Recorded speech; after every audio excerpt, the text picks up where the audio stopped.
بسم اللہ الرحمن الرحیم۔ السلام علیکم ورحمۃ اللہ وبرکاتہ۔ دوستو، اللہ سارے جہانوں کا پیدا کرنے والا اور وہی تمام مخلوقات کو پالنے والا ہے۔ جتنے بھی جاندار ہیں سب کی روزی اللہ تعالیٰ نے اپنے فضل و کرم سے اپنے ذمہ لی ہے، اور وہ سب کی ضرورت کے مطابق نعمتیں عطا فرماتا ہے۔ اللہ تعالیٰ نے بے شمار نعمتوں کے ساتھ ہر خطے، علاقے اور ملک میں الگ الگ قسم کے پھل، سبزیاں اور اناج پیدا فرمائے ہیں۔ قرآن مجید میں نعمتوں کا ذکر کرتے ہوئے اللہ تعالیٰ نے ارشاد فرمایا، تم اگر اللہ کی نعمتیں گنو تو انہیں شمار نہ کر سکو گے، بے شک اللہ بڑا بخشنے والا مہربان ہے۔ ایک اور جگہ ارشاد فرمایا، اور جو بھی نعمتیں تمہیں حاصل ہیں سو وہ اللہ ہی کی جانب سے ہیں۔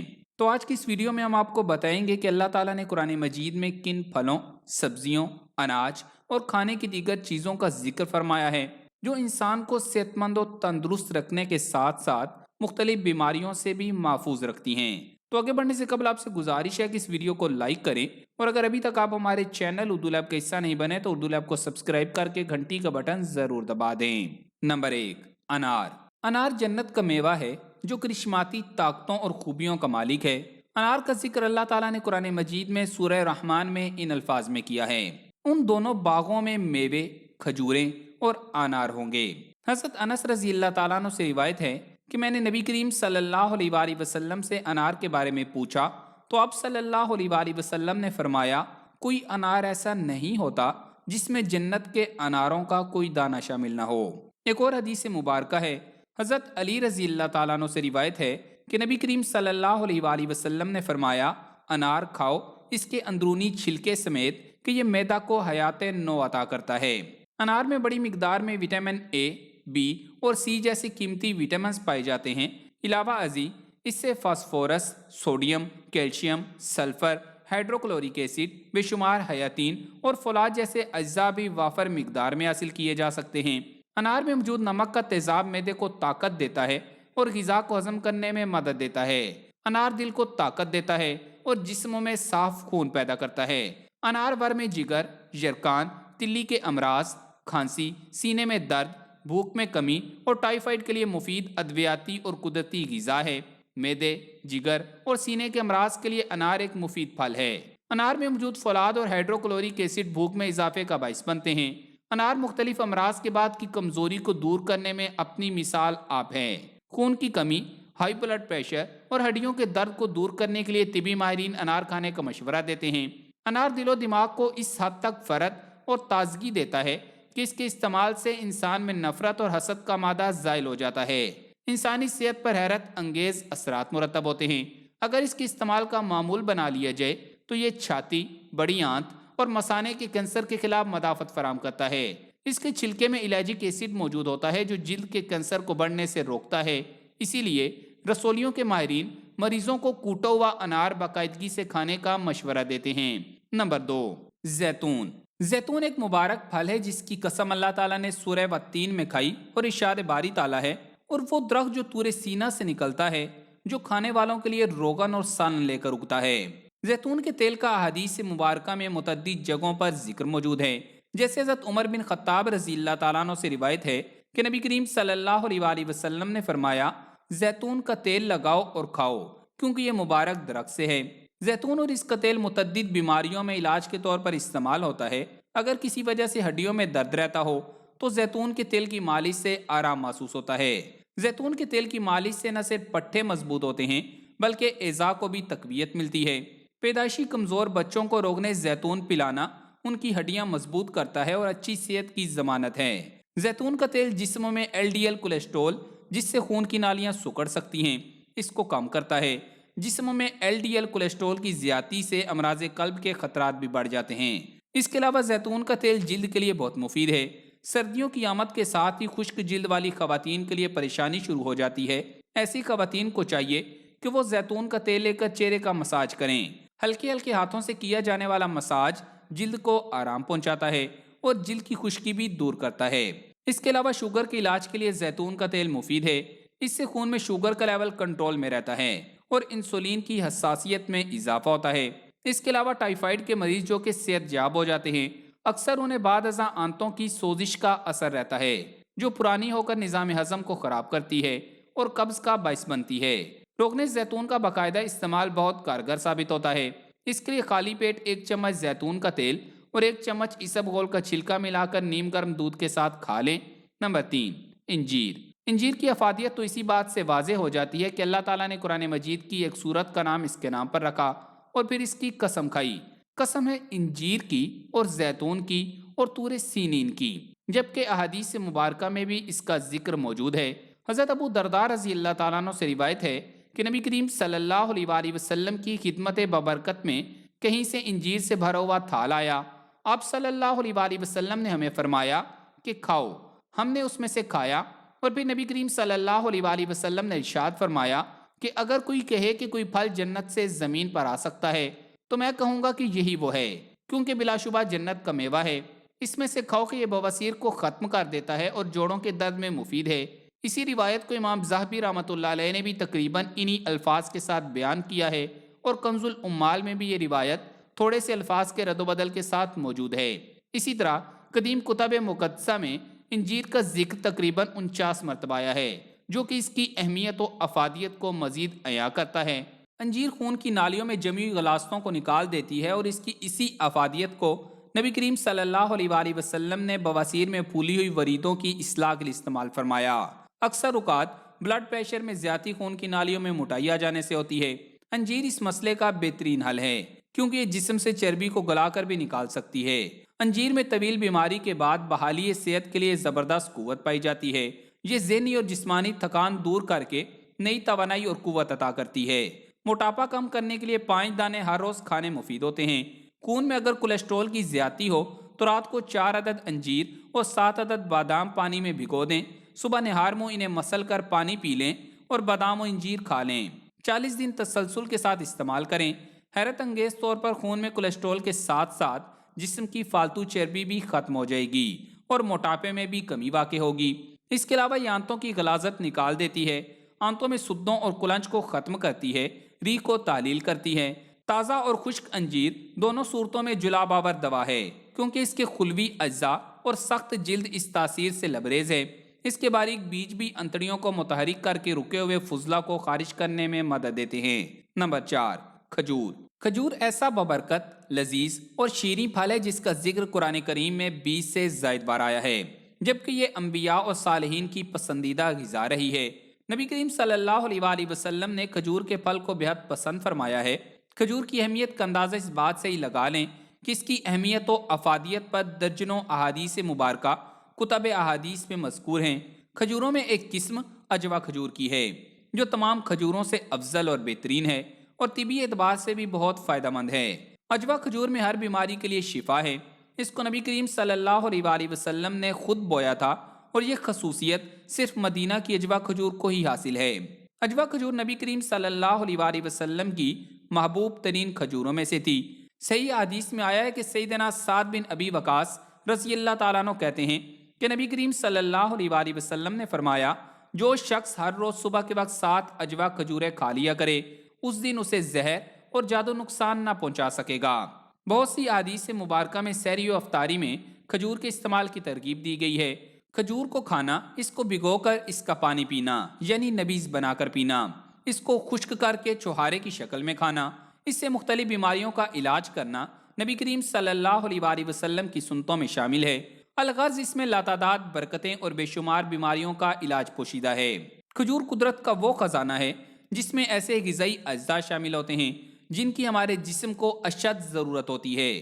دوسری اہم بات یہ ہے کہ کھجور میں پائے جانے والے نمکیات اور معدنیات معدہ کی بڑھتی ہوئی تیزابیت کو اعتدال پر لے آتے ہیں۔ اس کے علاوہ ان کی وجہ سے معدہ اور آنتوں پر پرسکون کر دینے والے اثرات مرتب ہوتے ہیں۔ خاص طور پر وہ افراد جو معدہ کے السر کے مریض ہوں، ان کے لیے کھجور بہت مفید ہے۔ اس کے علاوہ ہمارے جسم کے مدافعتی نظام کے لیے پروٹین ریڑھ کی ہڈی کی حیثیت رکھتے ہیں، اور کھجور میں پروٹین کی متوازن مقدار موجود ہوتی ہے۔ کھجور میں وٹامنز کی بڑی مقدار پائی جاتی ہے، اس لیے اگر دن میں 5 سے 7 کھجوریں کھا لی جائیں تو آپ کو وٹامنز کی مطلوبہ مقدار مل جائے گی۔ لیکن یاد رکھیں، یہ شوگر کے مریض کے لیے بہت نقصان دہ چیز ہے، اس لیے کم سے کم مقدار میں استعمال کریں۔ اگر آپ جسم میں آئرن کی کمی کا شکار ہیں تو کھجور کھانے سے اس مسئلے پر قابو پایا جا سکتا ہے۔ نمبر 5، بیر۔ بیر صحت بخش پھلوں میں سے ایک ہے۔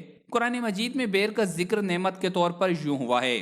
اللہ تعالیٰ نے ارشاد فرمایا، اور کیسے اچھے ہوں گے داہنے ہاتھ والے، وہ بے کانٹوں کی بیریوں میں ہوں گے اور گتھے ہوئے کیلوں میں اور لمبے سایوں میں اور پانی کی آبشاروں میں اور با افراد میووں میں، جو نہ کبھی منقطع ہوں گے اور نہ ان میں روک ٹوک ہوگی۔ اور حدیث مبارکہ میں ہے، حضرت سلیم بن عامر رضی اللہ تعالیٰ عنہ کہتے ہیں کہ صحابہ کرام رضوان اللہ علیہم اجمعین نبی کریم صلی اللہ علیہ وآلہ وسلم سے بات کی تشریح بے تکلفی سے پوچھ لیا کرتے تھے۔ ایک روز ایک دیہاتی آیا اور اس نے پوچھا، اے اللہ کے رسول صلی اللہ علیہ وآلہ وسلم، اللہ تعالیٰ نے جنت میں ایک ایسے درخت کا ذکر کیا ہے جو لوگوں کو تکلیف دیتا ہے۔ آپ صلی اللہ علیہ وآلہ وسلم نے پوچھا، وہ کیا ہے؟ کہا کہ وہ بیری ہے، کیونکہ اس کے کانٹے تکلیف دہ ہوتے ہیں۔ اس پر نبی کریم صلی اللہ علیہ وآلہ وسلم نے فرمایا کہ کیا تمہیں معلوم نہیں کہ قرآن مجید نے ایسی بیریاں بیان فرمائی ہیں کہ اللہ تعالیٰ نے ان کے کانٹے دور کر کے ان کی جگہ پھل لگائے ہیں، اور وہ ایسے پھل جن کے 72 رنگ اور مزے ہیں اور ہر ذائقہ اور رنگ دوسرے سے جدا ہے۔ اسی طرح حضرت آدم علیہ السلام زمین پر تشریف لائے تو انہوں نے یہاں کے پھلوں میں سے جو پھل سب سے پہلے کھایا وہ بیر تھا۔ دوستو، بیریوں میں اللہ تعالیٰ نے وٹامنز اور اینٹی آکسیڈنٹس کا خزانہ چھپا رکھا ہے، جبکہ یہ پھل وٹامن سی سے بھرپور ہوتا ہے۔ بیر کھانے سے جسمانی دفاعی نظام مضبوط ہوتا ہے اور موسمی بیماریوں سے بچاؤ ممکن ہوتا ہے، جبکہ اس کے پتوں کو پیس کر چہرے پر لگانے سے داغ دھبے، چھائیاں اور کیل ماسوں کی شکایت دنوں میں ختم ہو جاتی ہے۔ ان میں موجود فائبر شوگر کے مریضوں کی صحت پر مثبت اثرات مرتب کرتی ہے۔ بیریوں میں کرانس بیری، رس بیری اور بلو بیری کا استعمال شوگر کے مریضوں کے لیے سود مند ثابت ہوتا ہے۔ اس کے علاوہ بیری کے تازہ پتوں کو پانی میں ابال کر قہوہ بنا لیں اور اب اس میں نمک شامل کر کے غراروں کے لیے استعمال کریں۔ یہ قہوہ گلے کی خراش، منہ کی سوزش، مسوڑھوں سے خون بہنا، انفیکشن کا سبب بننے والے جراثیم کا خاتمہ کرتا ہے اور زبان پھٹ جانے کی شکایت میں بھی مفید ہے۔ سر پر بیری کے پتوں کو پیس کر اس کا لیپ لگانے سے بال دنوں میں گھنے، لمبے، چمکدار اور ملائم ہو جاتے ہیں۔ اگر خواتین دنوں میں ہی بال لمبے کرنے کی خواہش مند ہیں تو مسلسل 40 دن تک بالوں پر بیری کے پتوں کو پیس کر کم از کم 1 گھنٹے تک لگائیں اور سادہ پانی سے بال دھو لیں۔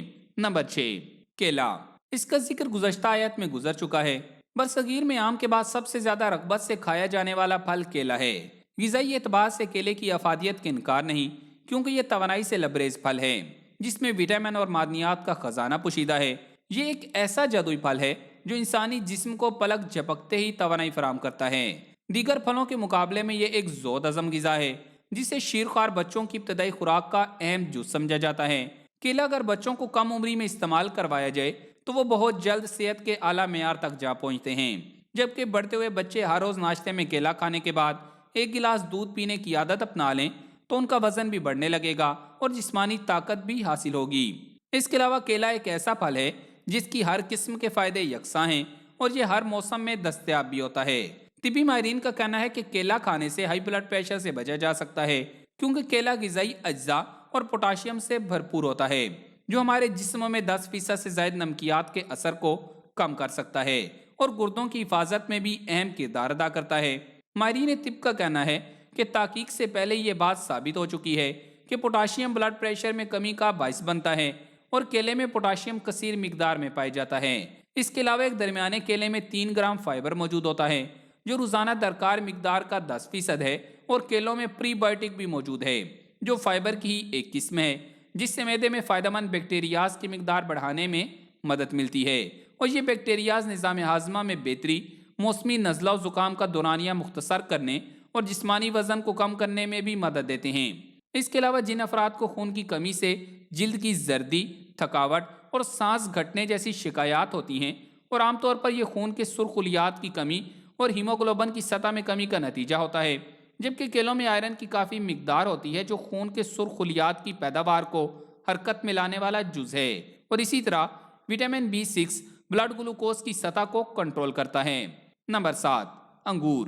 قرآن مجید میں انگور کا ذکر پرہیزگاروں کے لیے انعام کے طور پر کیا گیا ہے۔ ارشاد باری تعالیٰ ہے، تم میں سے ہر کوئی چاہے گا کہ اس کے پاس ایسے باغات ہوں جن میں کھجور اور انگور ہوں، نیچے نہریں چلیں اور اس میں ہر قسم کے پھل ہوں۔ اسی طرح حضرت عباس رضی اللہ تعالیٰ عنہ سے روایت ہے، نبی کریم صلی اللہ علیہ وآلہ وسلم کے لیے مشک میں کشمش ڈال دی جاتی تھی، آپ اس کو اس دن پیتے اور اس کے اگلے دن اور اس کے بعد والے دن تک پیتے، اور جب تیسرے دن کی شام ہوتی تو آپ صلی اللہ علیہ وآلہ وسلم اس کو خود پیتے، کسی اور کو پلاتے، پھر بھی اگر بچ جاتا تو اس کو بہا دیتے۔ انگور کے استعمال کے بارے میں اطباء کا کہنا ہے کہ انگور کی بیل کی لکڑی کو جلا کر اس کی راکھ پانی میں گھول کر پینے سے گردے اور مثانے کی پتھری کی پیدائش رک جاتی ہے۔ اس کے لیپ کرنے اور پلانے سے جسم کے اکثر ورم اتر جاتے ہیں، بواسیر کے مسے اتر جاتے ہیں۔ انگور توانائی کا ایک عمدہ ذریعہ ہے۔ انگور کے استعمال سے جسم فربا ہو جاتا ہے۔ گلوکوز کی موجودگی کی وجہ سے یہ حاملہ خواتین کے لیے اچھی غذا ہے۔ حمل کے دوران توانائی کی اضافی ضرورت کو انگور بخوبی پورا کرتا ہے۔ خواتین کے بیشتر امراض میں انگور کے استعمال بہترین ہوتا ہے۔ ایام میں کمی یا کھل کر نہ آنے کی صورت میں انگور کا رس اور شربت بزوری 2 چمچہ ملا کر پلانے سے یہ شکایت رفع ہو جاتی ہے۔ چھوٹے بچوں کو قبض کی صورت میں 3 چمچہ انگور کا رس پلانے سے قبض کی شکایت رفع ہو جاتی ہے۔ اسی طرح جن بچوں کو انگور استعمال کروایا جاتا ہے ان کو سوکھے کی بیماری نہیں ہوتی۔ انگور کھاتے رہنے سے بچوں کو غشی کے دورے بھی نہیں پڑتے۔ انگور جگر کے لیے بہت فائدہ مند ہے۔ یہ جگر کو تقویت دیتا ہے اور ہاضم ہونے کی وجہ سے تیزی سے ہضم ہو کر جسموں میں نفوذ کر جاتا ہے۔ اپنی اسی صلاحیت کے باعث کمزوری سے چکر آنے کی شکایت اور غشی میں مفید ہے۔ تازہ اور شیریں انگور چہرے کے رنگ کو نکھارتا ہے اور نیا صاف خون پیدا کرتا ہے۔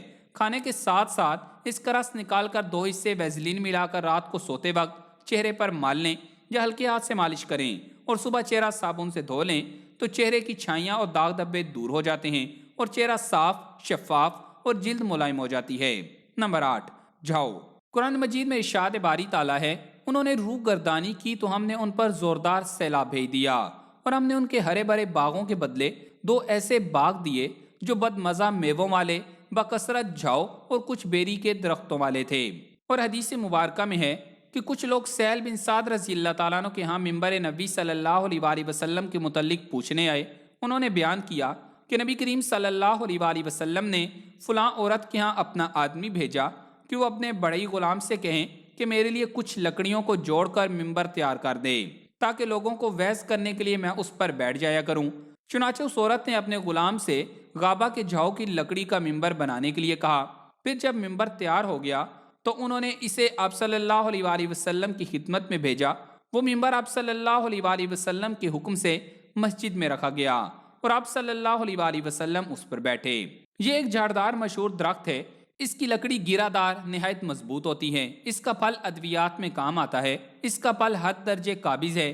اس کا جوشاندہ بنا کر زخموں اور ورموں کو دھونے سے جلد آرام آ جاتا ہے۔ دستوں کے لیے اس کے پھل کا جوشاندہ بنا کر پلاتے ہیں۔ چیچک کے زخموں اور بواسیری مسوں کو خشک کرنے کے لیے اس کے پتوں کی دھونی دیتے ہیں۔ جھاؤ کی لکڑی کے برتن میں پانی پینے اور کھانا کھانے سے ورم تحال کا عارضہ دور ہو جاتا ہے۔ جھاؤ کا جوشاندہ دست بند کرتا ہے، سیلان اور رطوبت کے لیے بھی مفید ہے۔ اگر اس کے پتے پانی میں جوش دے کر پیے جائیں تو پیٹ کے کیڑوں کو مار دیتے ہیں۔ اس کی لکڑی کی راکھ آگ سے جلے ہوئے زخموں کے لیے مفید ہے۔ اس کی جڑ کا جوش کوڑ اور دمہ کو نفع دیتا ہے۔ اس کے پتوں یا پھل کو اگر پانی میں جوش دے کر کلیاں کی جائیں تو دان درد کے لیے مفید ہے۔ Number 9، pillow.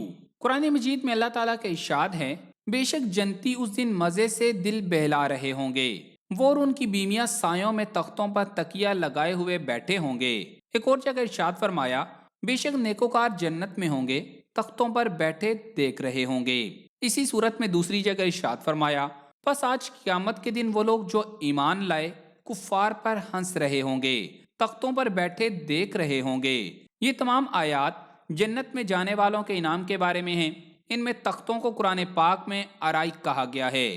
مفسرین نے لغت کے مطابق ارائک کو لفظ اریکہ سے ماخوذ کیا ہے، جس کے معنی ٹیک لگانے والی چارپائی کے ہیں، بلکہ عہد حاضر کا صوفہ زیادہ درست ہوگا۔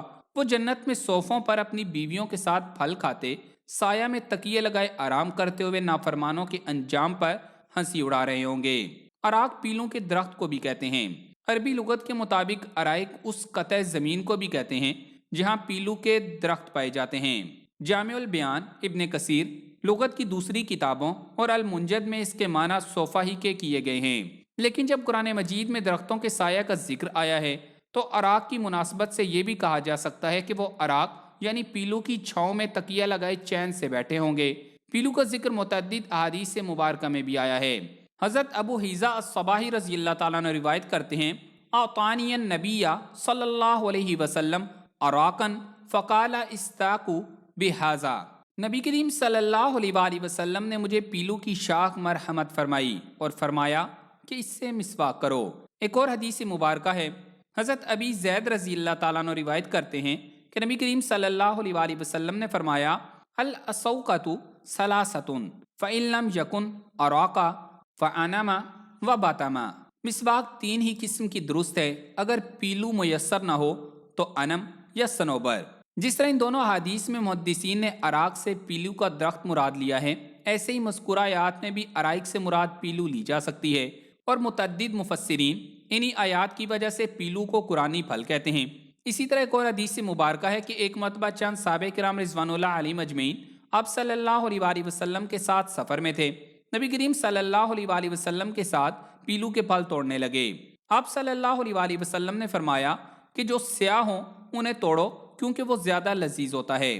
صحابہ کرام رضوان اللہ علیہم اجمعین نے عرض کیا کہ آپ صلی اللہ علیہ وآلہ وسلم نے کبھی بکریاں چرائی ہیں؟ آپ صلی اللہ علیہ وآلہ وسلم نے فرمایا کہ کوئی نبی ایسا نہیں گزرا جس نے بکریاں نہ چرائی ہوں۔ پیلو دنیا کے قدیم ترین درختوں میں سے ایک ہے۔ یہ صحراؤں کے علاوہ خلیج عرب کے گرم ساحلوں میں کثرت سے پایا جاتا ہے۔ اس کے پتوں کا رنگ سبز جبکہ پھل سیاہی مائل سرخ اور ان کا ذائقہ میٹھا ہوتا ہے۔ پیلو کا بنیادی عنصر فلورائڈ ہے، جبکہ اس میں فلورائڈ کا ذائقہ اور خوشبو بھی پائی جاتی ہے۔ فلورائڈ دانتوں کی حفاظت کے سلسلے میں سند مانا جاتا ہے۔ پیلو میں اس کی معقول مقدار ہوتی ہے۔ اس کے علاوہ کلورین، گندک، بیروزہ، دانتوں کے لیے بہت ضروری وٹامن سی بھی پیلو میں ملتا ہے۔ اس کی چھال کا جوشاندہ بطور مقوی و محرک اور خرابی حیض میں پلاتے ہیں۔ پیلو کا پھل بھی اس مقصد کے لیے کھلایا جاتا ہے۔ پیلو درخت کے پھول خشک کر کے پیس لیں اور ان کی ایک چٹکی شہد میں ملا کر دن میں 2-3 مرتبہ کھانے سے آنتوں کے زخم بھر جاتے ہیں۔ پیلو کے پتے ابال کر ان سے غرارے کریں تو منہ کے زخم میں فائدہ ہوتا ہے۔ اس کی چھال کو پیس کر 6 گرام ہمراہ 7 عدد مرچ سیاہ 7 روز تک کھانے سے بواسیر جاتی رہتی ہے اور پیٹ کے کیڑے مار جاتے ہیں۔ پیلو کا مسواک بلغم خارج کرتا ہے، مسام کھولتا ہے اور ریائے غلیظہ کو دفع کرتا ہے۔ اس کی جڑ کی مسواک دانتوں کو صاف اور مضبوط رکھتی ہے۔ مسواک کرنے سے نہ صرف منہ کی صفائی ہوتی ہے بلکہ دانت بھی چمکتے ہیں اور پیٹ کی کئی بیماریاں بھی ختم ہو جاتی ہیں۔ گندے دانتوں اور پیپ سے مسوڑوں پر لگی غلاظت اگر غذا کے ساتھ معدے میں چلی جائے تو اسے بھی بیمار کر دیتی ہے۔ تب معدہ غذا ہضم کرتے ہوئے تکلیف محسوس کرتا ہے۔ جب نظام خراب ہو جائے تو انسان کو کئی بیماریاں لگ جاتی ہیں۔ اس لیے مسواک، خصوصاً پیلو کی مسواک، ان سب مسائل کا حل ہے۔ جب دانت صاف ستھرے اور مسوڑے صحت مند ہوں گے تو معدہ بھی تندرست رہے گا۔ صحت مند معدے کے باعث جسم سے امراض کا مکمل خاتمہ ہو جاتا ہے۔ نمبر 10، کدو۔ کدو ایک بہترین اور غذائیت سے بھرپور سبزی ہے۔ گرمی ہو یا سردی، کدو اور لوکی ہماری صحت کے لیے انتہائی مفید کھانے ہیں۔ جب حضرت یونس علیہ السلام مچھلی کے پیٹ سے نکلے تو اللہ تعالیٰ نے ان کو سایہ دینے کے لیے کدو کی بیل اگائی۔ قرآن مجید میں اللہ تعالیٰ نے ارشاد فرمایا، اور ان پر سایہ کرنے والا ایک بیلدار درخت ہم نے اگا دیا۔ حضرت امی عائشہ صدیقہ رضی اللہ تعالیٰ عنہ سے روایت ہے کہ نبی کریم صلی اللہ علیہ وآلہ وسلم کدو کے موسم میں کدو کی ترکاری کھانے میں بہت پسند فرماتے تھے۔ ایک موقع پر نبی کریم صلی اللہ علیہ وآلہ وسلم نے فرمایا، اے عائشہ، جب تم ہانڈی پکاؤ تو اس میں کدو کثرت سے ڈالا کرو کیونکہ یہ پریشان دل کو سکون دیتا ہے۔ یہ موسم گرما کا خاص تحفہ ہے۔ کدو ایک مسکن، سرد مزاج، دافع صفرا اور پیشاب آور غذائی اور دوائی اثرات رکھنے والی سبزی ہے۔ سبزی تو سبزی، اس کے بیج اور چھلکے بھی انسانی صحت کے لیے بہت مفید ہیں۔ کدو کا جوس پینے سے نہ صرف پیشاب کی جلن ختم ہو جاتی ہے بلکہ یہ آنتوں اور معدے سے تیزابیت اور انفیکشن بھی ختم کرتا ہے۔ اس کا جوس حاصل کرنے کے لیے ایک پودے کو کدو کش کرنے کے بعد نچوڑ لیا جائے تو خاصی مقدار میں جوس حاصل ہو جاتا ہے۔ کدو کا جوس پینے سے نہ صرف پیشاب کی جلن ختم ہو جاتی ہے بلکہ یہ اللہ کے حکم سے آنتوں اور معدے سے تیزابیت اور انفیکشن بھی ختم کر دیتا ہے۔ اس کے علاوہ خوبصورت ہونٹ انسان کی شخصیت کو پرکشش بناتے ہیں۔ ایسے میں اگر ہونٹ بیماری کا شکار ہو کر بدنما ہو جائیں تو انسان کی شخصیت کو گھٹا دیتے ہیں۔ ہونٹوں کے تمام امراض کے لیے کدو کے بیج اور گوند کتیرا برابر وزن لے کر خوب باریک کر لیں اور رات کو سونے سے پہلے ہونٹوں پر لیپ کر کے سو جائیں۔ صبح گرم پانی سے صاف کر دیں۔ انشاءاللہ چند دنوں میں ہونٹ خوبصورت، نازک، ملائم اور قدرتی طور پر سرخ ہو جائیں گے۔ اس کے علاوہ انسانی جسم کا یہ نازک اور نہایت حساس عضو کسی حادثے کے نتیجے میں ہماری غفلت یا بڑھتی ہوئی عمر کے ساتھ کمزور اور مختلف بیماریوں کا شکار ہو سکتا ہے۔ نمبر 11، کافور۔ قرآن مجید میں کافور کا ذکر ان الفاظ میں موجود ہے، بے شک نیک لوگ وہ جام پئیں گے جس کی آمیزش کافور کی ہے۔ حضرت نافع رضی اللہ تعالیٰ عنہ سے روایت ہے کہ حضرت ابن عمر رضی اللہ تعالیٰ عنہ جب دھونی لیتے تو عود کی دھونی لیتے جس میں اور کسی چیز کو نہ ملاتے، اور کبھی عود میں کافور ملا لیتے تھے۔ پھر فرمایا کہ نبی کریم صلی اللہ علیہ وآلہ وسلم بھی اسی طرح دھونی لیتے تھے۔ آپ نے یقیناً کافور کا نام سنا ہوگا، نہیں سنا تو اس کو محسوس کیا ہوگا، لیکن آپ کو علم نہیں ہوا ہوگا کہ دراصل آپ کافور سونگ رہے ہیں اور کافور ہی لگا رہے ہیں۔ مردوں کو جب دفن کیا جاتا ہے تو کافور مردے کے ساتھ دفن کیا جاتا ہے تاکہ اس کی قبر میں خوشبو رہے اور حشرات سے پاک رہے، کیونکہ جب تک اور جہاں تک کافور کی مہک پہنچتی ہے حشرات دور رہتے ہیں۔ کافور طبی اعتبار سے بہت اہمیت کا حامل ہے۔ یہ ایک پودا ہوتا ہے جسے کاشت کرنے کے بعد اس کے بیجوں، جڑوں اور تنوں میں سے جو تیل نکلتا ہے اس سے کافور تیار کیا جاتا ہے۔ کافور کا درخت نہایت خوبصورت اور سدا بہار ہوتا ہے۔ اس درخت کی لکڑی میں سے ایک گاڑھا روغن کشید کر کے پھر مشینوں کی مدد سے کافور الگ کیا جاتا ہے، کیونکہ اس میں سے کافور کے علاوہ ایک اور دوائی بھی نکلتی ہے جسے سیفرول کہتے ہیں۔ یہ تمام جلدی امراض کے لیے نہایت مفید ہے۔ کافور کو مؤثر جراثیم کش ادویہ کے طور پر جانا جاتا ہے۔ اینٹی فنگل خصوصیات کے باعث یہ طب میں اہم مقام رکھتا ہے۔ کافور کو آپ پانی میں حل کر کے پیسٹ کی صورت میں یا پھر اس کے تیل کے استعمال بھی کر سکتے ہیں۔ یہ ایک ایسی دوا ہے جسے جسم کے اندرونی اور بیرونی مسائل کے حل کے لیے استعمال کیا جاتا ہے۔ کافور دماغ کی گرمی دور کر کے طاقت پہنچاتا ہے، معدے کے زخموں کو بھرتا ہے، پیشاب کی جلن کو دور کرتا ہے، ہیضے اور معدے کے امراض میں مفید ہے۔ نمبر 12، رائی۔ لقمان حکیم نے اپنے بیٹے کو نصیحت کرتے ہوئے کہا، جسے اللہ تعالیٰ نے قرآن مجید میں بیان فرمایا، بیٹا اگر کوئی عمل رائی کے دانہ کے برابر ہو، پھر وہ کسی پتھر کے اندر ہو یا وہ آسمان کے اندر ہو یا زمین کے اندر ہو، تب بھی اللہ اس کو حاضر کر دے گا۔ بے شک اللہ بڑا باریک بین باخبر ہے۔ سرسوں سے حاصل ہونے والے بیج رائی کہلاتے ہیں۔ ان بیجوں سے جہاں سرسوں کا تیل حاصل کیا جاتا ہے، وہیں ان کے براہ راست استعمال سے صحت پر بے شمار فوائد بھی حاصل کیے جا سکتے ہیں۔ رائی کے دانے صحت کے لیے نہایت مفید ہیں۔ غذائی ماہرین کے مطابق ان دانوں میں موجود مرکبات انسانی جسم بالخصوص بڑی آنت میں سرطانی خلیوں سے بچاؤ ممکن بناتے ہیں۔ رائی کے بیجوں میں فائبر کم اور کاربوہائیڈریٹ زیادہ پائے جاتے ہیں۔ ہاضمے کی بہتر کارکردگی کے لیے رائی دانہ بہترین سمجھا جاتا ہے، کیونکہ یہ انسانی جسموں میں میٹابولزم کے عمل کو مضبوط بناتے ہیں اور ہاضمے کے مسائل کو کم کرتے ہیں۔ اس کے نتیجے میں انسان کا جسمانی وزن کم ہوتا ہے، خصوصاً باہر نکلا پیٹ اندر جانے لگتا ہے۔ یہ کیلشیم اور میگنیشیم سے بھرپور ہونے کے سبب عمر بڑھنے کے ساتھ خواتین کو ہڈیوں سے متعلق مسائل سے محفوظ رکھتے ہیں، چہرے سے جھریوں کا خاتمہ کرتے ہیں۔ کمر کے درد یا پٹھوں کی اکڑن کے مسئلے سے دوچار افراد رائی کے دانے چبا لیں، اس سے درد میں کمی آئے گی اور پٹھوں کی سختی اور سوجن بھی کم ہو جائے گی۔ اس کے علاوہ رائی دانوں کے اندر ایسے انزائمز پائے جاتے ہیں جو بڑی آنت کے سرطان کا خاتمہ کرتے ہیں۔ یہ سرطانی خلیوں کو بڑھنے اور پیدا ہونے سے روکنے کی بھی صلاحیت رکھتے ہیں۔ رائی دانے سوزشوں، بالخصوص چنبل کے نتیجے میں ہونے والے زخموں اور انفیکشنز کا مقابلہ کرنے کی بھرپور صلاحیت رکھتے ہیں۔ نمبر 13، کھیرا۔ کھیرا ایک مفید سبزی ہے۔ اس کی کئی اقسام ہیں جن کا رنگ عموماً سبز ہوتا ہے۔ اسے ککڑی بھی کہتے ہیں۔ اس کی سب سے اہم بات یہ ہے کہ یہ نبی کریم صلی اللہ علیہ وآلہ وسلم کی پسندیدہ غذاؤں میں بھی شامل ہے۔ جب بنی اسرائیل نے من و سلوہ پر صبر نہ کرتے ہوئے چند دیگر چیزیں طلب کی، ان میں کھیرے کا ذکر بھی ہے۔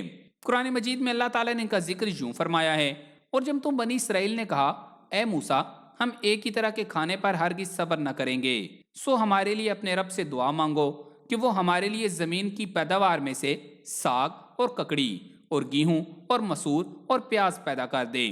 حدیث مبارکہ میں حضرت عبداللہ بن جعفر رضی اللہ تعالیٰ عنہ سے روایت ہے کہ میں نے نبی کریم صلی اللہ علیہ وآلہ وسلم کو تازہ کھجور ککڑی کے ساتھ کھاتے دیکھا۔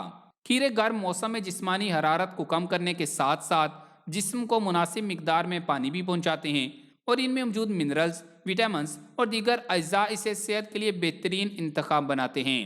کھیرے میں موجود غذائی اجزاء جسم کے کام کرنے کی صلاحیت کو بڑھاتے ہیں اور جسم کو مختلف بیماریوں سے لڑنے میں مدد دیتے ہیں۔ کھیرا ہمارے جسموں میں پانی کی کمی کو دور کرتا ہے۔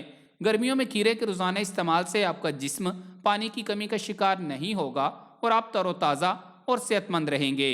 کھیرے سے آپ کو تمام غذائی اجزاء مل سکتے ہیں۔ اگر آپ چاہتے ہیں کہ یہ تمام غذائی اجزاء ایک کھیرے سے وصول کر سکیں تو پھر اس کا چھلکا مت اتاریں، بلکہ اسے دھو کر چھلکے سمیت ہی کھا لیں، کیونکہ کھیرے کے کئی غذائی اجزاء خصوصاً فائبر اس کے چھلکے میں ہی ہوتا ہے۔ اسی طرح کھیرے کو بھوک کا احساس فوری طور پر مٹانے کے لیے بہترین غذا سمجھا جاتا ہے۔ اس کے علاوہ کھیرے میں جسم سے فاضل مادے خارج کرنے کی صلاحیت بھی ہوتی ہے اور ساتھ ہی یہ جسم میں الیکٹرولائٹس کا توازن برقرار رکھتا ہے۔ نمبر 14، لہسن۔ قرآن مجید میں لہسن کا ذکر بھی بنی اسرائیل کی طلب کردہ اشیاء میں موجود ہے۔ حدیث مبارکہ میں ہے کہ نبی کریم صلی اللہ علیہ وآلہ وسلم کی خدمت میں ایک ہانڈی لائی گئی جس میں کئی قسم کی ہری ترکاریاں تھیں، لہسن اور پیاز بھی شامل تھا۔ آپ صلی اللہ علیہ وآلہ وسلم نے اس میں بو محسوس کی اور اس کے متعلق دریافت کیا تو اس سالن میں جتنی ترکاریاں ڈالی گئی تھیں وہ آپ صلی اللہ علیہ وآلہ وسلم کو بتا دی گئیں۔ وہاں ایک صحابی موجود تھے۔ آپ صلی اللہ علیہ وآلہ وسلم نے فرمایا کہ اس کی طرف یہ سالن بڑھا دو۔ آپ صلی اللہ علیہ وآلہ وسلم نے اسے کھانا پسند نہیں فرمایا اور فرمایا کہ تم لوگ کھا لو، میری جن سے سرگوشی رہتی ہے تمہاری نہیں رہتی، یعنی فرشتے ان کی بو کو ناپسند کرتے ہیں۔ لہسن ہر ڈش کا حصہ ہوتا ہے، اس کا ذائقہ اور خوشبو دونوں ہی اچھے ہوتے ہیں۔ یہ زمانے قدیم میں علاج معالجے کے لیے بھی استعمال ہوتا رہا ہے کیونکہ اس میں کیلوریز کی مقدار کم اور گندک کے مرکبات ہوتے ہیں، اس لیے یہ انسانی صحت کے لیے انتہائی فائدہ مند ہے۔ لہسن ایک قدرتی اینٹی بائیوٹک کے طور پر شمار کیا جاتا ہے جو انسانی جسم پر کسی بھی بیماری کے حملے کی مزاحمت کرتا ہے۔ لہسن کا باقاعدگی سے استعمال بلڈ پریشر کو کم کرنے میں اہم کردار ادا کرتا ہے۔ یہ شریانوں کو کشادہ کرنے کے ساتھ تناؤ کو بھی کم کرتا ہے۔ لہسن میں موجود نائٹرک آکسائڈ خون کے خلیوں کو آرام دیتا ہے اور خون کو پتلا کرتا ہے جس سے آپ کا دوران خون کا نظام ٹھیک رہتا ہے اور اس کے ساتھ ساتھ آپ کو ہائی بلڈ پریشر سے بھی نجات ملتی ہے۔ لہسن ایک قدرتی اینٹی بائیوٹک ہے اور سردیوں میں اس کے استعمال سے انسان کھانسی، نزلہ اور زکام سے محفوظ رہتا ہے۔ اگر آپ نزلہ زکام کا شکار ہو جائیں تو دل مضبوط کر کے خالی پیٹ لہسن کی چائے پی لیں۔ اسے بنانے کے لیے لہسن کو پیس کر پانی میں کچھ منٹ تک ابال لیں، اس کے بعد چھان کر پی لیں۔ آپ اس میں تھوڑا سا شہد بھی ذائقے کو بہتر بنانے کے لیے شامل کر سکتے ہیں۔ اس کے علاوہ یہ پیٹ میں ہونے والی خرابیوں میں بھی مفید ہے، خاص طور پر مروڑ کی کیفیت میں تو بہت فائدہ مند ہے۔ نمبر 15، پیاز۔ اس کا ذکر بھی گزشتہ آیت میں گزر چکا ہے۔ کم و بیش 60 کے قریب احادیث مبارکہ ہیں جن میں پیاز کا ذکر آیا ہے۔ خیار بن سلمہ سے روایت ہے، انہوں نے امی عائشہ صدیقہ رضی اللہ تعالیٰ عنہ سے پیاز کے بارے میں دریافت کیا تو آپ نے فرمایا، بے شک نبی کریم صلی اللہ علیہ وآلہ وسلم نے جو آخری کھانا تناول فرمایا اس میں پیاز شامل تھا۔ دیگر بہت سی احادیث میں پیاز اور لہسن کھانے کے بعد مسجد سے الگ رہنے کا حکم دیا گیا ہے کیونکہ پیاز اور لہسن کھانے کے فوراً بعد منہ سے بدبو آتی ہے۔ یا وہ ترکاری یا سالن جس میں پیاز اور لہسن کا زیادہ استعمال کیا گیا ہو وہ کھانے کے فوراً بعد مسجد نہ آئے، بلکہ ہمیشہ کوشش کرنی چاہیے کہ نماز کے اوقات کے قریب اس طرح کی کوئی بھی بدبو والی چیز استعمال ہی نہ کریں۔ پیاز صدیوں سے کاشت ہونے والی سبزیوں میں سے ایک ہے۔ اسے اطباء اور غذائی ماہرین ایک منفرد قسم کی غذا قرار دیتے ہیں جو پکوان کا ذائقہ بہتر بنانے اور کھانوں کو محفوظ کرنے میں بے مثال ہے۔ متعدد سائنسی تحقیقات کے مطابق یہ سبزی اینٹی آکسیڈنٹ مادوں سے بھرپور ہوتی ہے اور شوگر اور کینسر جیسی بیماریوں سے لڑنے میں بھی انسانی جسم کو مدد فراہم کرتی ہے۔ پیاز میں موجود کرومیم کی وجہ سے یہ خون میں شوگر کی سطح کو کنٹرول کرنے میں مدد کرتا ہے اور یہ انسولین مزاحمت کے معاملات کو بہتر بنانے میں مدد کر سکتا ہے۔ اس کے علاوہ پیاز میں کیلوریز کی مقدار بھی کافی کم ہوتی ہے جس سے وزن بھی کنٹرول میں رہتا ہے۔ دھیان رہے کہ پیاز کو صحیح انداز میں پکایا جائے جبکہ بہت زیادہ تیل کا استعمال نہ کیا جائے۔ یہ قوت باہ بڑھانے میں بھی انتہائی مفید ثابت ہوتا ہے، لیکن قوت باہ کو بڑھانے کے لیے پیاز کا استعمال دوپہر کے کھانے کے ساتھ کرنا چاہیے اور اگر اس کا باقاعدگی سے استعمال کیا جائے تو مردوں کو کسی قسم کی بھی ادویات کا سہارا نہیں لینا پڑے گا۔ نمبر 16، مسور۔ اس کا ذکر بھی گزشتہ آیت میں گزر چکا ہے۔ حضرت واصلہ رضی اللہ تعالیٰ عنہ سے طبرانی میں روایت ہے کہ نبی کریم صلی اللہ علیہ وآلہ وسلم نے فرمایا، تمہارے لیے کدو موجود ہے، یہ دماغ کی صلاحیت کو بڑھاتا ہے، اور تمہارے لیے مسور کی دال موجود ہے جس کی تعریف کم از کم 70 انبیاء علیہ السلام کی زبان مبارک پر رہی۔ اسی طرح ابن قیم رحمۃ اللہ علیہ نے حضرت عائشہ صدیقہ رضی اللہ تعالیٰ عنہا سے منقول ایک روایت نقل کی ہے، جس کسی نے کدو کے ساتھ دال مسور کھائی اس کا دل تندرست ہوا، اس کی قوت مردمی میں اضافہ ہوا، اور اگر اس کے ساتھ میٹھے انار اور سماق کو استعمال کرے تو صفرا کی تلخی بھی کم ہو جائے گی۔ سماق ایک ہاضم اور مقوی درخت ہے۔ امام ذہبی رحمۃ اللہ علیہ الطب النبی میں بہقی کے حوالے سے بغیر سند کے نبی کریم صلی اللہ علیہ وآلہ وسلم سے ایک روایت ذکر کرتے ہیں کہ مسور ضرور کھایا کرو کیونکہ اس کا کھانا دل کو نرم کرتا ہے، آنسوؤں کو بڑھاتا ہے اور غرور کم کرتا ہے۔ المکارم الاخلاق میں ایک اور روایت ہے کہ مسور کی دال سے پیاس زائل ہوتی ہے، معدہ کو قوت ملتی ہے، صفرا کو مانت کرتی ہے، معدہ کو صاف کرتی ہے، خون کی حدت و حرارت کو برطرف کرتی ہے، غرض مسور کی دال 70 امراض میں شفا دیتی ہے۔ دال مسور غذائیت و معدنیات سے بھرپور مالا مال غذا ہے۔ دنیا کے کچھ ممالک میں اسے خوش نصیبی کی علامت بھی سمجھا جاتا ہے۔ غذائیت کے لحاظ سے مسور کی دال میں 12% رطوبت، 25% پروٹین، 60% کاربوہائیڈریٹس پائی جاتی ہیں، جبکہ پوٹاشیم اور فاسفورس بھی وافر مقدار میں موجود ہوتی ہے۔ ماہرین طب کہتے ہیں کہ مسور کی دال آئرن اور پروٹین کا بہترین ذریعہ ہے۔ نمبر 17، ساگ۔ اس کا ذکر بھی گزشتہ آیت میں گزر چکا ہے۔ ابو نصر روایت کرتے ہیں کہ نبی کریم صلی اللہ علیہ وآلہ وسلم نے میری کنیت ایک گھاس یعنی ساگ کے ساتھ رکھی جسے میں چن رہا تھا۔ ساگ سردیوں کی بہترین غذا ہے۔ علامہ ازیں سبزی کے بارے میں عام لوگوں کے ذہنوں میں کچھ غلط عقائد نے جنم لیا ہے، مثلا پیشاب خراب ہے تو ساگ نہیں کھا سکتے، معدہ میں کوئی پرابلم ہے تو ساگ کھانا منع ہے، گردوں کی کوئی بیماری ہے تو ساگ چکھ نہیں سکتے وغیرہ۔ ان خرافات کی وجہ سے بعض لوگ ساگ جیسی بے حد مفید سبزی کھانے سے پرہیز کرتے ہیں، مگر حقیقت یہ ہے کہ زندگی کی بنیاد انہی سبز پتوں والی سبزیوں پر قائم ہے۔ سائنسی اعتبار سے ساگ میں کیلشیم، سوڈیم، کلورین، فاسفورس، فولاد، پروٹین، جسم کو نشو و نما دینے والے اجزاء اور وٹامن اے، بی اور ای کافی مقدار میں پائے جاتے ہیں۔ علاوہ ازیں یہ سبزی پروٹین، فاسفورس، وٹامن ای، جست، ریشہ اور تانبا کا ایک ذریعہ بھی ہے۔ ساگ کے بارے میں یہ بات یاد رکھنے کے قابل ہے کہ یہ سبزی اور دودھ بڑی حد تک ایک دوسرے کا بدل ہو سکتے ہیں اور جسم میں بڑی حد تک دودھ کی کمی پوری کر سکتے ہیں۔ ساگ میں موجود اینٹی آکسیڈنٹس جیسے لوٹین وغیرہ بینائی کی صحت کے لیے ضروری ہوتے ہیں، جو عمر بڑھنے سے لاحق ہونے والے امراض جیسے بینائی کی تنزلی اور موتیا وغیرہ کی روک تھام کرتے ہیں۔ ساگ جس کے ابلے ہوئے پتوں کا 1 کپ روزانہ کھانا یاداشت کو بہتر بناتا ہے۔ نمبر 18، ادرک۔ قرآن مجید میں اللہ تعالیٰ نے ارشاد فرمایا، اور انہیں وہاں ایسی شراب کا پیالہ پلایا جائے گا جس میں سونٹ یعنی خشک ادرک کی آمیزش ہوگی۔ اور ابو نعیم نے اپنی کتاب اطیب النبی صلی اللہ علیہ وآلہ وسلم میں ابو سعید خدری رضی اللہ تعالیٰ عنہ کی حدیث نقل کی ہے کہ ایک مرتبہ روم کے بادشاہ کی جانب سے سونٹ کی ایک ٹوکری آپ صلی اللہ علیہ وآلہ وسلم کی خدمت اقدس میں بھیجی گئی۔ آپ صلی اللہ علیہ وآلہ وسلم نے اس میں سے ہر ایک کو ایک ایک ٹکڑا عنایت فرمایا اور مجھے بھی ایک ٹکڑا عطا ہوا۔ غذائیت اور فوائد سے بھرپور جڑ کی شکل والی یہ سبزی انسانی صحت کے لیے بے شمار فوائد اپنے اندر سموئے ہوئے ہے۔ ادرک بہت سے امراض کا شافی علاج بھی ہے۔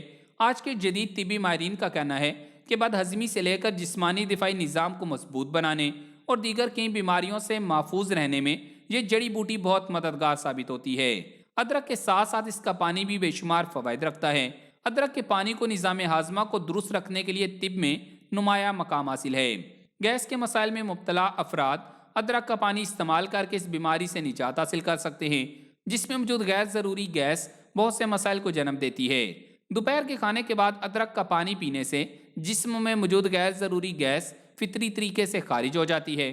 اگر آپ موٹاپے اور جوڑوں کے درد سے پریشان ہیں تو ادرک کا پانی وہ مفید نسخہ ہے جو آپ کو ہر صورت آزمانا چاہیے۔ ادرک کا پانی خون میں لوتھڑے نہیں بننے دیتا اور یوں خون کے بہاؤ کو متوازن کرتا ہے اور جوڑوں کے درد اور موٹاپے سے نجات دلاتا ہے۔ موٹاپے اور جوڑوں کے درد سے نجات کے لیے اس کے استعمال دوپہر کے کھانے سے پہلے کریں۔ نمبر 19، تلسی۔ تلسی ایک ایسا پودا ہے جس کی اہمیت کا اندازہ اسی بات سے کیا جا سکتا ہے کہ اس کا تذکرہ قرآن مجید اور احادیث نبی صلی اللہ علیہ وآلہ وسلم دونوں میں متعدد جگہوں پر موجود ہے۔ قرآن مجید میں اس کا ذکر سورۃ الرحمن میں ہوا ہے۔ اللہ تعالیٰ نے ارشاد فرمایا، وَالْحَبُّ ذُو الْعَصْفِ وَالرَّيْحَانُ، اور بھوسے دار اناج اور پھول خوشبودار ہیں۔ نبی کریم صلی اللہ علیہ وآلہ وسلم نے اسے پسند فرمایا ہے۔ کئی حدیث مبارکہ میں تلسی یعنی ریحان کا ذکر موجود ہے۔ ایک روایت کے مطابق آپ صلی اللہ علیہ وآلہ وسلم نے ارشاد فرمایا کہ جب تم میں سے کسی کو ریحان دیا جائے تو لینے سے انکار نہ کرو، کیونکہ یہ پودا جنت سے آیا ہے۔ اس پودے کے تمام حصے ہی خوشبودار ہوتے ہیں۔ کھانوں میں اسے زیادہ تر تازہ حالت میں استعمال کرتے ہیں۔ اسے عموماً کھانا پکاتے ہوئے آخر میں ڈالا جاتا ہے۔ خشک حالت میں اس کی خوشبو اور ذائقہ بہت حد تک ضائع ہو جاتے ہیں۔ اس کے پتوں میں سے دار چینی جیسی بو آتی ہے۔ تلسی جسم میں ہارمون اور معدنی اجزاء کا توازن برقرار رکھنے میں مدد کرتی ہے۔ ان اجزاء میں vitamin K, vitamin C, manganese, تانبا، omega 3 fatty acid, iron, magnesium اور فولیٹ کی بھاری مقدار ہوتی ہے۔ اطباء نے اسے مقوی قلب، مفرح قلب، بلغم خارج کرنے والی، آنتوں کی خشکی دور کرنے والی، دافع بخار اور ہاضم بتایا ہے۔ اس لیے اسے دل کی گھبراہٹ، تیزابیت، معدہ، پیٹ درد، بھوک کی کمی، اسہال اور بخاروں میں استعمال کرتے ہیں۔ اس کے پتے اور بیج دونوں بطور دوا استعمال ہوتے ہیں۔ نمبر 20 گندم، اس کا ذکر بھی قرآن مجید میں انہی اشیاء میں موجود ہے جو بنی اسرائیل نے من و سلوہ جیسی خدا داد نعمت کی ناقدری کرتے ہوئے طلب کی تھی۔ ایک اور جگہ اللہ تعالیٰ نے ارشاد فرمایا، اور ہم نے بادلوں سے زور کا پانی اتارا تاکہ ہم اس سے اناج اور گھاس اگائیں۔ اناج سے عام طور پر گندم مراد لی جاتی ہے۔ یہ غذائیت سے بھرپور ہے اور اینٹی آکسیڈنٹس کے طور پر کام کرتی ہے۔ یہ آئرن، میگنیشیم، کیلشیم اور امینو ایسڈ سے مالا مال ہے۔ عملے انہضام میں مدد دیتی ہے، زیادہ توانائی بخش ہے، وزن کم کرتی ہے، انفیکشن سے لڑنے میں مدد دیتی ہے اور سوجن کو کم کرتی ہے۔ یہ آپ کی جلد کو کیل ماسوں سے پاک کرتی ہے، جلد کی سوزش کا علاج کر سکتی ہے۔ گندم میں غذائیت کا حامل وٹامن بی ہوتا ہے جو اضطراب پر قابو کرتا ہے۔ آئرن سے مالا مال ہونے کی وجہ سے یہ افسردگی کو قابو میں رکھنے میں مدد دیتی ہے۔ یہ عملے انہضام میں آسانی فراہم کرتی ہے اور کھانے کی خواہش کو کم کرتی ہے۔ گندم کی خصوصیات میں خلیوں کو زندہ کرنے، جلد کو لٹکانے، جلد کی لچک برقرار رکھنے اور آپ کو زیادہ عرصہ جوان رہنے میں مدد دیتی ہے۔ آپ کے عام شیمپو میں 1 چائے کا چمچ گندم کا پاؤڈر شامل کرنا خراب ہوتے بالوں اور جڑوں کو مضبوط کرتا ہے۔ گندم کا روایتی استعمال کھوپڑی سے مردہ خلیوں کو ختم کرنے اور بالوں کی نشو و نما میں مدد کرتا ہے۔ نمبر 21 زقوم، قرآن مجید میں اللہ تعالیٰ نے جہنمیوں کی غذا کے طور پر اس کا ذکر کیا ہے۔ کیا یہ اچھی مہمانی ہے یا زقوم کا درخت؟ بے شک ہم نے اسے ظالموں کے لیے آزمائش بنایا ہے۔ زقوم نام کے ایک درخت جزیرہ عرب کے علاوہ تہامہ میں پایا جاتا ہے، اور علامہ علوسی رحمۃ اللہ علیہ نے لکھا ہے کہ یہ دوسرے بنجر صحراؤں میں بھی ہوتا ہے۔ بعض حضرات نے فرمایا کہ یہ وہی درخت ہے جسے اردو میں تھوڑ کہتے ہیں۔ اسی کے قریب قریب ایک اور درخت ہندوستان میں ناگ پن کے نام سے معروف ہے۔ بعض حضرات نے اس کو بھی زقوم قرار دیا ہے اور اسے زیادہ قرین قیاس ہے۔ اب حضرات مفسرین کی آراء اس میں مختلف ہے کہ جہنمیوں کو جو درخت کھلایا جائے گا وہ یہی دنیا کا زقوم ہے یا کوئی اور درخت ہے۔ بعض حضرات نے فرمایا کہ یہی دنیا کا زقوم مراد ہے، اور بعض نے کہا کہ دوزخ کا زقوم بالکل الگ چیز ہے، دنیا کے زقوم سے اس کا کوئی تعلق نہیں۔ بظاہر یہ معلوم ہوتا ہے کہ جس طرح سانپ، بچھو وغیرہ دنیا میں بھی ہوتے ہیں، اسی طرح دوزخ میں بھی ہوتے ہیں، لیکن دوزخ کے سانپ، بچھو یہاں کے سانپ بچھوؤں سے کہیں زیادہ خوفناک ہوں گے۔ اسی طرح دوزخ کا زقوم بھی اپنی جنس کے لحاظ سے تو دنیا ہی کے زقوم کی طرح ہوگا، لیکن یہاں کے زقوم سے کہیں زیادہ کریہ المنظر اور کھانے میں کہیں زیادہ تکلیف دہ ہوگا۔ بعض حضرات کہتے ہیں کہ اسٹرابری کا پھل زقوم ہے۔ یہ بالکل بھی صحیح نہیں ہے۔ اسٹرابری ایک خوشنما ذائقے دار پھل ہے جو دنیا کے تقریباً تمام ممالک میں پایا بھی جاتا ہے، جسے عربی زبان میں فراولا کہا جاتا ہے، جو کہ لاطینی زبان سے عربی زبان میں منتقل ہوا ہے۔ اس کا جہنم کا پھل ہونا کسی بھی شرعی و لغوی دلیل سے ثابت نہیں ہے۔ اس کا کھانا بلا شبہ جائز اور حلال ہے۔ باقی جہنمیوں کی غذا کے بارے میں آتا ہے کہ ان کی من جملہ غذا زقوم کا درخت ہوگا۔ زقوم ایک خاردار، کڑوا اور زہریلا پودا ہے۔ زقوم اور اسٹرابری دونوں نام، صورت، ذائقہ میں بالکل مختلف اور الگ الگ ہیں۔ اسٹرابری کو زقوم قرار دینا درست نہیں ہے۔ پیارے دوستوں، امید کرتے ہیں کہ یہ معلومات آپ کو ضرور پسند آئی ہوں گی، تو ان معلومات کو صدقہ جاریہ کی نیت سے فیس بک اور واٹس ایپ پر زیادہ سے زیادہ شیئر کریں تاکہ زیادہ سے زیادہ لوگ اس سے فائدہ اٹھا سکیں۔ جزاک اللہ۔